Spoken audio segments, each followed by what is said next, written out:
ada seorang ulama berguru kepada seorang ulama. Selang beberapa saat, dia ingin melanjutkan belajar ke guru lain, dan sang gurunya berpesan, jangan tinggalkan membaca Al-Quran. Semakin banyak baca Al-Quran, urusanmu semakin mudah. Dan muridnya pun melakukan. Dia membaca Al-Quran 3 juz per hari.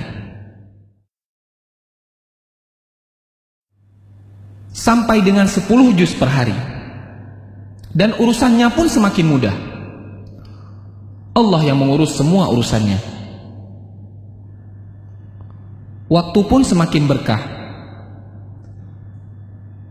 Kemudian, apa yang dimaksud dengan berkahnya waktu? Bisa melakukan banyak hal dalam waktu sedikit, itulah berkah Al-Quran.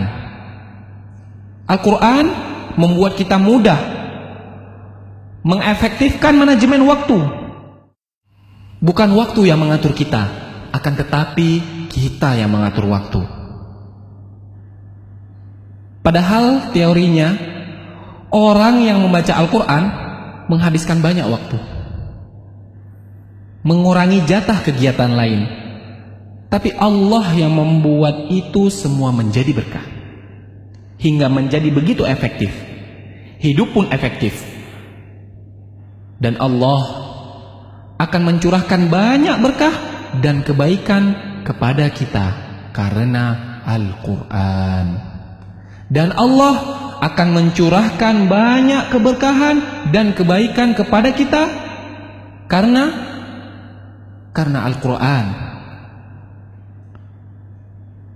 Salah satu berkahnya adalah membuka pintu kebaikan dan membuka kesempatan untuk amal saleh yang berikutnya. Dan salah satu balasan bagi amal saleh yang kita lakukan adalah kesempatan untuk amal baik berikutnya. Jagalah Allah, maka Allah akan menjagamu. Dan sebaliknya, waktu yang selalu sibuk sehingga hanya habis untuk urusan dunia yang terserah, bisa jadi itu adalah tandanya ada yang salah di dalam hidup kita.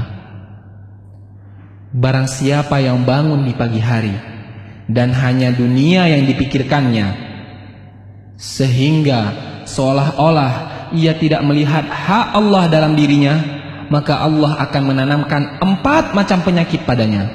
Yang pertama, kebingungan yang tiada putus-putusnya.